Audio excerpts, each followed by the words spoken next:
Jane Michelle Clark, Director of Strategy for Cloud Managed Networks, a well-respected firm that provides business process management and IT advice, along with hardware, software, and cloud-based solutions. Jane Michelle is with us today to talk about current cloud security concerns and the changing nature of cybercrime and what you can do to protect your firm, its systems and data, and your stakeholders' personal data. Jane Michelle, welcome.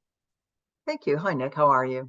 Good. Now, we're going to discuss cloud and cloud security in a moment. But first, I'd like to talk about what's changing related to illegal online activity and how it impacts us all.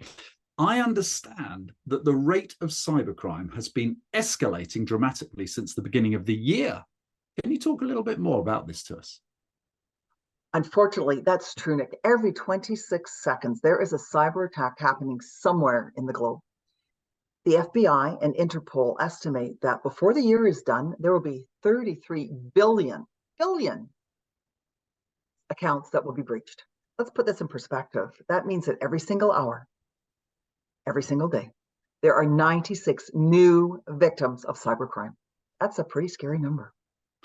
It is a scary number, and from what I understand, there has been a corresponding increase in the cost of these crimes. In 2022, we read the figure was 6 trillion, and experts are estimating the figure will rise to 10.5 trillion by 2025, less than 2 years away. There's a 175% increase there within 2 years. Are most of these costs related to ransomware and the cost associated with, of course, restoring the operations? Well, although the ransom fee, if it gets paid by the company, represents a very interesting sum at times, it's a fraction of the cost. Most of the costs associated with remediating a situation after you've been breached fall into 4 different categories. The first is in the investigation and remediation portion, and that's about 40% of the figure that you cited. These are the costs that are associated with trying to figure out what went wrong in the first place, the identification portion of it, then resolving the problem, and then getting the company back up and running again. Well, quite, but is there anything that can be done to reduce the remediation costs? Yeah, there are actually quite a few things that can be done. The first is to have a very solid breach preparedness plan in place. And if people need one, they can download it from our site if they would like. But when you're putting this together, you need to involve all of your stakeholders, but especially all of the various people within your company, because you've got to figure out what departments, what processes are going to be impacted should you lose a portion or all of your network all at once. So you want to make sure that it's put together, it's been vetted by everybody, and then you need to print it, especially the first pages that tell people what to do in the event that their system collapses. Because if you can't get to your server, there's no way you're going to be able to know what to do next. So you print it, you vet it, you print it, you post it. And the second thing is that you need to make sure that you are backing up your systems regularly. You want to back up the data. You want to back up all of your operating systems, as well as any special configurations or customization that was done to those systems for you.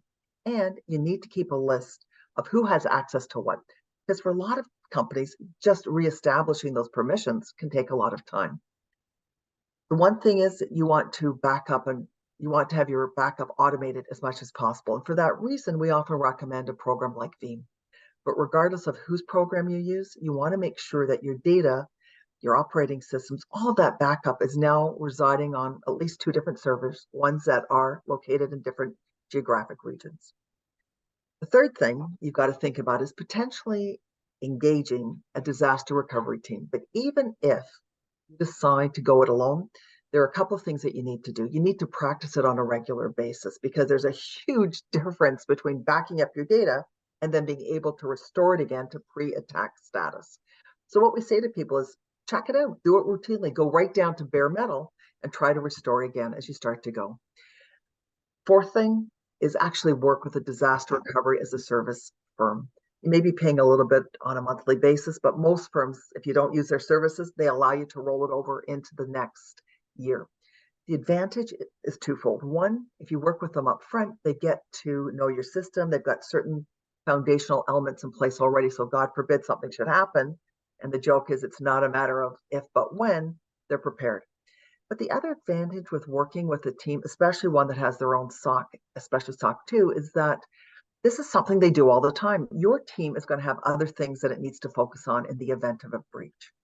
These guys can get going sometimes within less than 30 minutes, and to be able to make sure that your systems are not going to get further impacted by whatever it is that's taking you out in the first place. The team that we work with regularly says, if they make a joke of it, they say, who are you going to call? Call Ghostbusters, because we know even if you've not been working with us before, that, as I said, within 30 minutes, they're already got a good team jumping into action. And then the fifth thing, you want to deploy a software system, something such as Cisco's Secure Network Analytics, because that's going to give you visibility and security intelligence across all systems across your entire organization, before, during, and after the attack. And it's going to continually monitor your network. It's going to give you real-time threat detection, incident response, forensics, and you're going to need those. Your insurance company is going to need those so they can figure out what went wrong at what point. And it can be an important consideration when they're paying out a claim. It also helps with your ongoing threat hunting, which is a really important part of maintaining your network security. Now, you said that the costs associated with cyber attacks fall into 4 categories, investigation and remediation being the first. What are the other 3 there? Oh, absolutely. Every one of these is business interruption. Every single moment that your company is down, that you can't sell your products, that you can't manufacture items or deliver the services that you need, will cost your company thousands of dollars in profit or revenue. And if it's a critical infrastructure that's been targeted, or a hospital, in that case, then it can actually literally be a matter of life and death. The next one is brand reputation.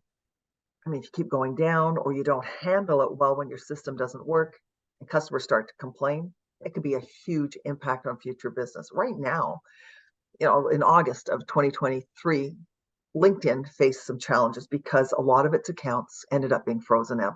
11 days later, people are still having problems accessing it.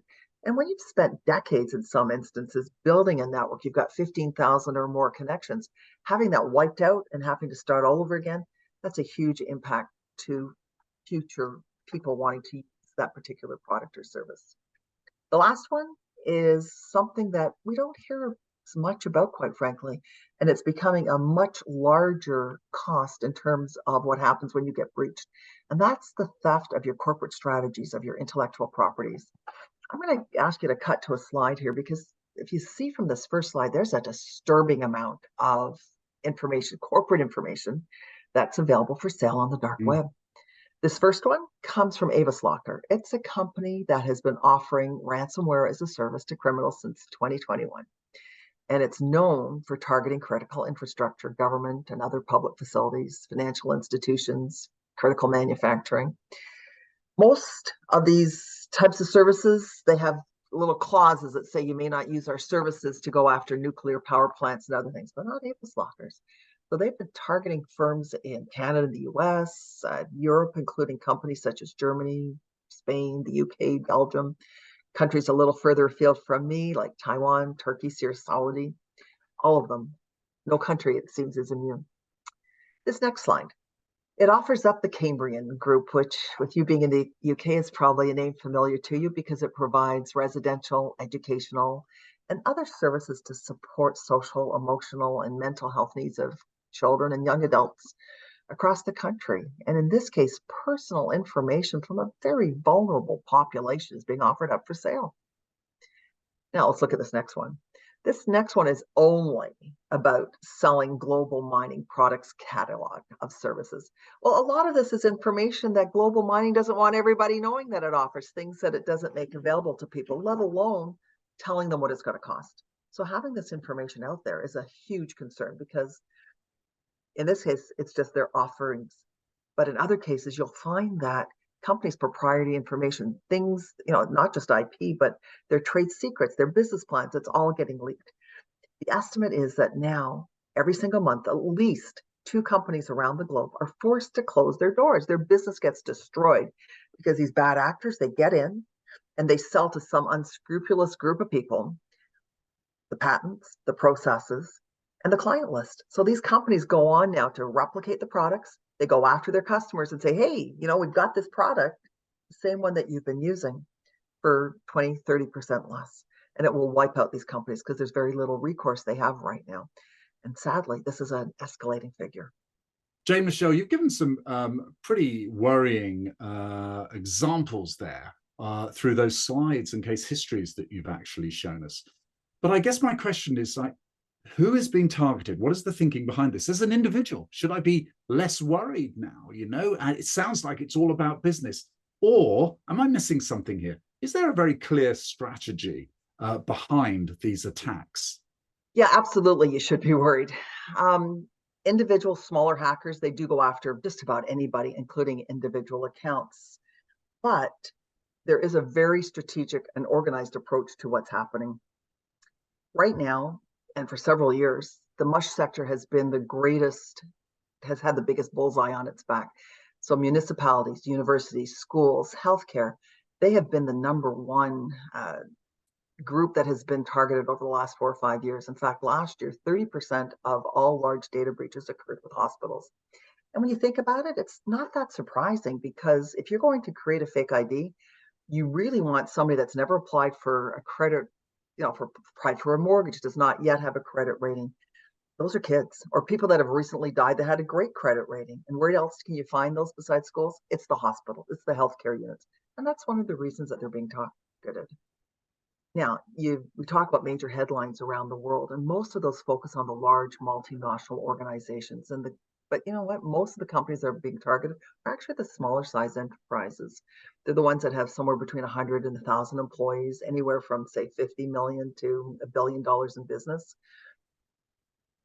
But equally plagued by attacks right now are slightly smaller firms, whether it's in North America and Europe. Those are really being targeted, usually for corporate espionage reasons, as we talked about. But regardless of why they're going after them, in 90% of cases, they're also getting the employee and the other stakeholders' personal data. And that's one of the reasons why you've got to absolutely safeguard those personal files however you possibly can. Jane Michelle, you talked about the major news stories, and there was a massive headline in November 22 when it was revealed, and I find this quite hard to just say, even though it's fact, that a hacker was selling personal information of some 500 million WhatsApp users from 84 countries on the dark web. Now, this cyber crook, he claimed to have up-to-date personal details of 32 million users from the US, 11 million from the UK, and 6 million from Germany, amongst others. It seems, frankly, incredible that a hacker could gain access to so much valuable intelligence.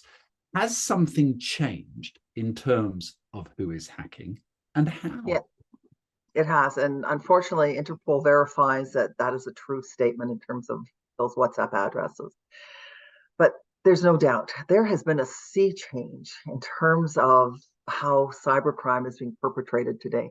You think about you see the memes of those little hoodie clad guys in a basement, the faces that you can't see. Well, those small petty cyber criminals, they've morphed into well-organized and very well-funded business owners. Those hoodies have given way to Armani and Hugo Boss. Now, this is the second time you've suggested that cyber criminals are far more organized today than was ever the case. Even a couple of years ago, it's changed dramatically. Can you expand on that for me more, please? Certainly. I mean, hacking in one form or another, it's always been big business. I mean, it's been a very lucrative pursuit, which is why so many people do it, of course. But now we're seeing that these criminals, and they are criminals, have started to organize themselves along corporate lines. You're seeing all the organizational structural pieces in place that you see with large companies. And as part of that, we're also seeing there has been a dramatic increase, almost twofold, threefold increase in the number of access brokers that are out there. Now, an access broker, it's similar to a real estate broker. So imagine that a real estate broker has lists of properties that are available for sale. The access brokers have lists of data that you can actually go out and buy quite easily on the dark web. Let me show you a couple of examples, because there's been a dramatic increase in the number of listings you're going to be able to find. This first one, you can see there's a vendor who's advertising credit card sales. You can buy them in bulk, as you can see here, for as little as $350 US. You too can own, no, I'm teasing a little bit, but for $350 US, you can get up to 50 cards with anywhere from $1,000 to $5,000 as their credit limit.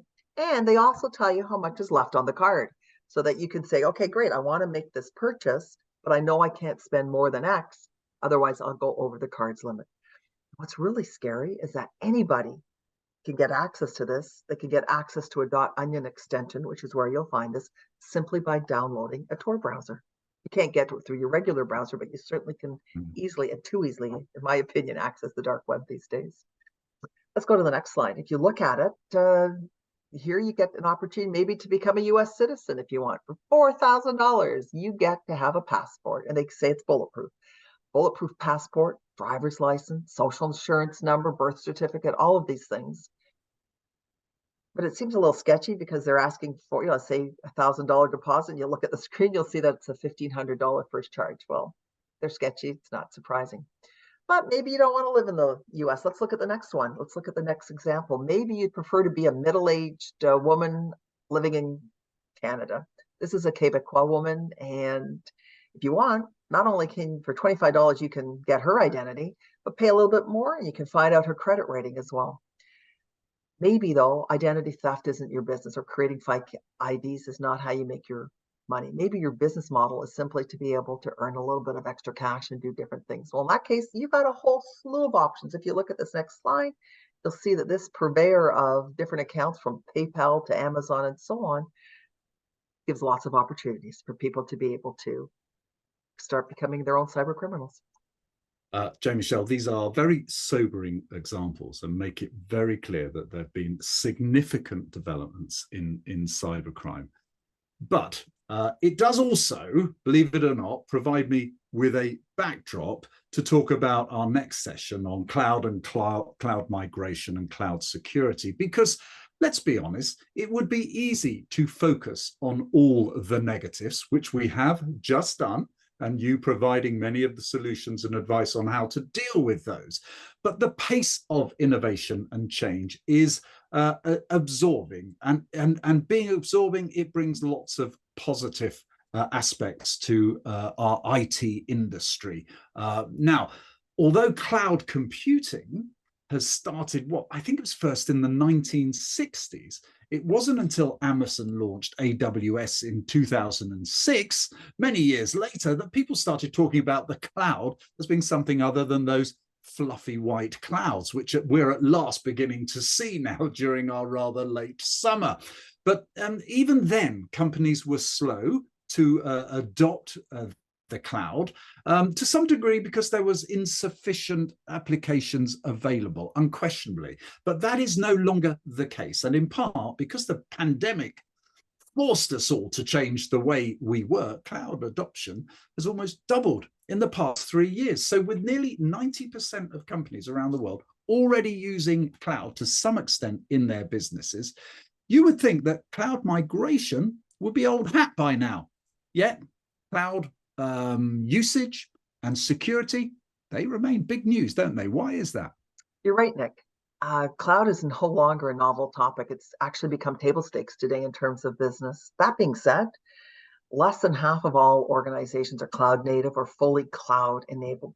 For instance, less than 60% of corporate data actually resides in the cloud, and fewer than 30% of corporate processes actually can be found in the cloud. From our partners, and we work with many of them, as you know, we know that nearly 60% of companies are looking to optimize their cloud usage over the next 12 to 18 months. And at the same time, they're going to be migrating more and more of their workloads and their manufacturing processes and other things that they use from an operational point of view up into the cloud. We've also seen a pretty significant increase in companies that are moving from on-premises software to having software as a service, for a few reasons, actually. As you mentioned, these applications have had a chance to mature. For these reasons, cloud-related services are expected to double over the next year or so, next year and a half, to reach $830 billion by 2025. Now that is rapid growth by anyone's definition. And in the face of it, some people are saying that 2023 is in fact a turning point for cloud security, because as the increasing numbers of IT specialists are beginning to just sound the alarm, caution about the risks inherent in the technology. That being the case, can you expand on this for us a little bit? Yes, of course. It's a little bit like a chicken and egg situation. As more cloud native applications get developed, and I'm talking about robust, truly useful applications, more and more organizations are adopting cloud solutions. And there's a couple of reasons for this. One is that makes it very easy for companies to quickly, confidently, and cost effectively improve their own capabilities. And at the same time, they're able to leverage their OPEX budgets rather than having to now contribute to capital expenses. That overhead has been the traditional way that people have moved forward in the past. As I said, chicken and egg. As more organizations subscribe to these cloud-based services, the more these applications proliferate. And so on, the cycle continues. Unfortunately, this also expands the attack surface, along with all the vulnerabilities that cyber criminals are increasingly learning to exploit. Okay, what do you mean by attack surface? An attack surface is made up of all the different ways that a bad actor can gain unauthorized access to any of your system, anywhere in your organization. And it includes digital and physical entry points. So let's look at it. The physical ones will include all of your endpoints. And the biggest concern will have to do with your unmanaged assets. So let's think about it. Somebody gets a promotion, they get a new computer, leave the company, any of these things. If that laptop or that console is not disposed of properly, it becomes a liability. Frequently, when they're not being used, they even fall off the inventory, the inventory of assets, and it becomes a lot harder to make sure they're being taken care of. Well, without IT there to manage the asset, it's not getting patched regularly. It's got less security now than any of the other devices that are connected to the system. We call these orphans. Well, these orphans act as beacons to the bad guys because they know that they represent a lower level of security. They look for those. They also look for computers, and in this case, it will happen that they may be connecting to a port that most of the other devices and the organizations aren't using. That vulnerability, it's like a beacon to these bad guys. And programs have been developed to enable them to go after these vulnerabilities, to ferret them out, as you will, and be able to attack. The other way it becomes a problem is that these companies will sometimes discard the hardware without having wiped the unit of login credentials. And again, this now becomes fodder for cyber criminal activity. But Jane Michelle, what about the digital ones?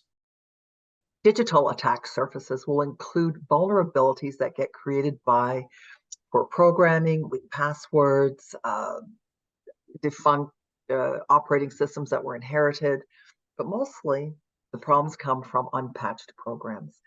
These are especially problematic. Last year, 28% of all successful breaches were attributed to poor patch management. And unfortunately, the cyber criminals are well aware of this and have developed special programs that let them go in, find these vulnerabilities, and exploit the security gaps before they get patched. And these attack surfaces, they are constantly shifting and expanding, and they're expanding into the cloud as well. But look, you're highlighting vulnerabilities in the cloud, understandably, yet a lot of cloud providers stress, in fact, that they have very extensive security protocols in place. And therefore, to the uninitiated, the person making the first steps to cloud, they might think this is relatively safe. And that is the case, isn't it? For the most part, the major cloud providers, AWS, Microsoft Azure, Google Cloud, are pretty secure. And this is a point of interest. These three companies, they provide 2/3 of corporate cloud services, and a little over 70% of the public cloud is controlled by these three. They're all pretty secure. In fact, the top 8, you're not going to have many problems with, but that doesn't mean they're invincible. In May of 2022, 6.5 terabytes of data that belonged to Pegasus Airline was exposed because of an AWS breach. July 11th of this year, Microsoft announced that a group of Chinese hackers that goes by the name Storm 0558 was able to gain access to government agency and individual accounts, which is your concern earlier, Nick, because of a breach there. And then they use these stolen credentials to access a whole lot more accounts as well. Now, that hole has been patched, but it really underscores the vulnerability of even the largest of the cloud providers. Would it be accurate to say, or fair to say, that corporations should feel secure as long as they use one of the big three, or even perhaps one of the top 8 global cloud providers? Oh, I wish that were true, Nick, but it's not. Companies are far less likely to encounter security problems with a major provider. But a lot of IT departments have become a little bit complacent when it comes to cloud security, expecting that the cloud provider is going to accept full responsibility for that security. But the onus is actually on individual corporations to protect their perimeters. And unfortunately, most of the cloud related problems that we've seen over the last 12 months or so stem from improper or inadequate security practices on the parts of the users. Now, that is interesting. So what are some of the greatest areas in which cloud users are most vulnerable? And I guess the logical follow through is, what can they do to make themselves more secure? For those of you actively involved in coding your systems networks or in other parts of your system architecture, there's a really easy thing that you can do to check.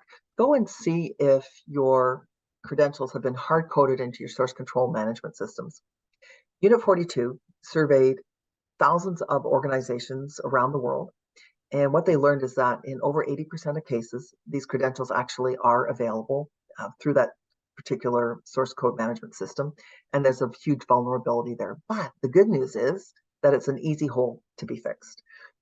And the reason you want to do it is that when cyber criminals get access, by having those credentials, they can go laterally and vertically within the organization. As I said, it's a huge vulnerability, but one that's very easy to shore up. Another big problem is improperly configured cloud environments. In fact, nearly 2/3 of all cyber incidents in 2022 were the result of misconfigurations when it came to the permissions that are being granted to individuals and to groups. And in most cases, far too much latitude is being granted. For this reason, companies are starting to adopt a different way of looking at things. They're using identity and access management, which is called IAM, so that the administrators are now in a better position to be able to determine which users should be authorized to modify or otherwise engage with specific resources in the cloud. Okay, but what are some of the approaches that companies can adapt to use IAM, or identity and access management, effectively? Okay, well, it's critical enough that I think it bears repeating to say that investigations by multiple partners have revealed that in about 99% of cases, there are far too many, the permissions are far too lax.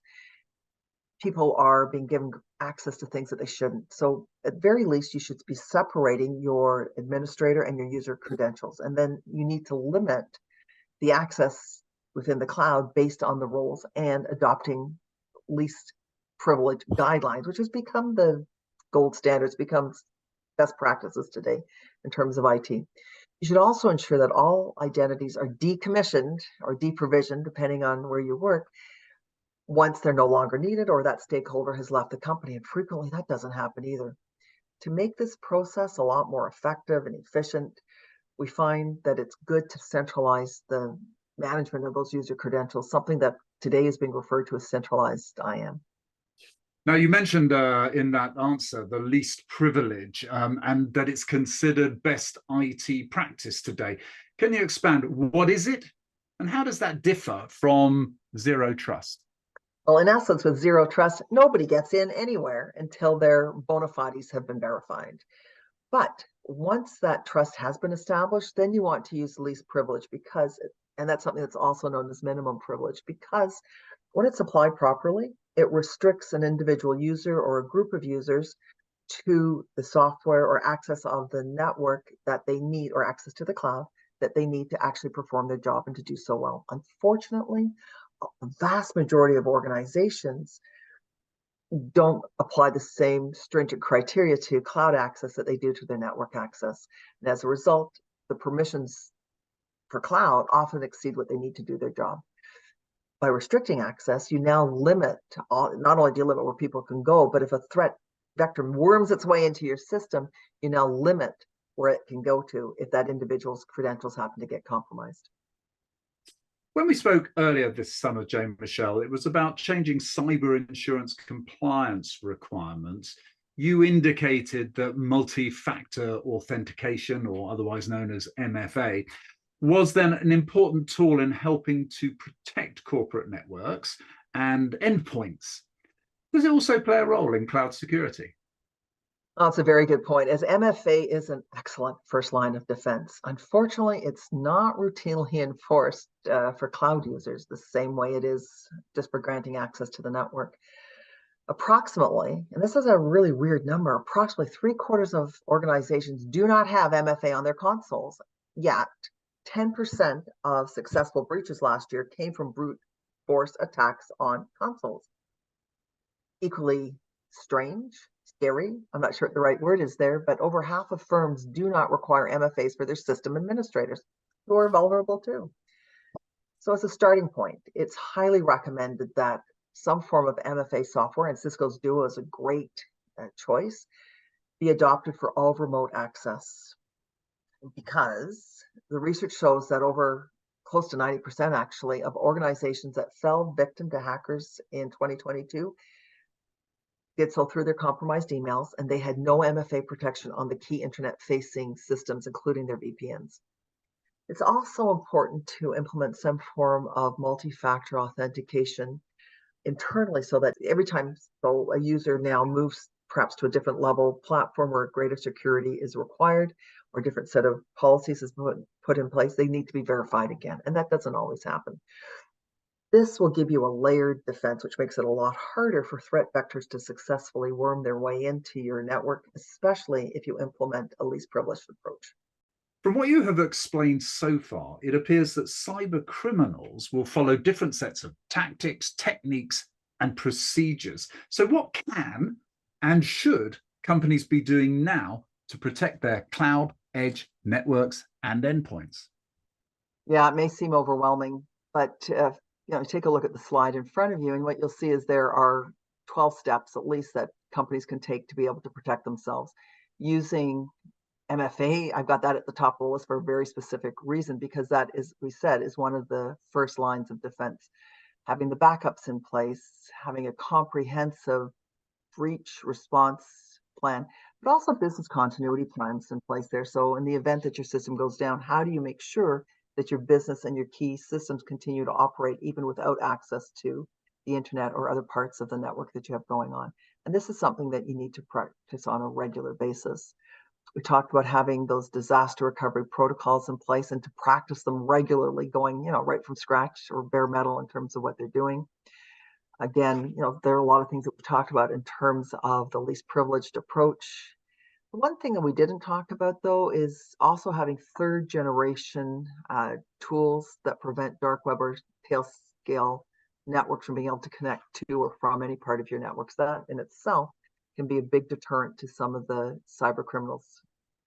The security audit is also something you want to do. You start off with a security audit and then regularly you do penetration testing, because pen testing can be a good way of identifying new vulnerabilities that have crept in. And you want to make sure that the company that is doing your pen testing is not the same company that is responsible for your network security architecture, your network architecture and security, obviously. Installing antivirus programs on all of your endpoints, and AMP is a good tool to be able to use. I'm often asked, even a Mac? Mac's got great security, got great encryption and what have you. Yes, even on a Mac. And then implementing some form of EDR on all of your devices. And then the biggest thing is you want to make sure that you review your cyber insurance policies so that you can remain compliant, because if you get hacked and you're not compliant, it becomes a huge problem. Now, these are relatively simple, time-consuming in some cases, but simple steps to implement. And organizations that do so have a really good chance of staying at least one step ahead of the cyber criminals. Jane Michelle Clark, Director of Strategy for Cloud Managed Networks. Thanks very much for joining us. Nick, thank you for asking me to be with you today. It truly has been a pleasure. And if anyone listening would like more information, please feel free to reach out to me.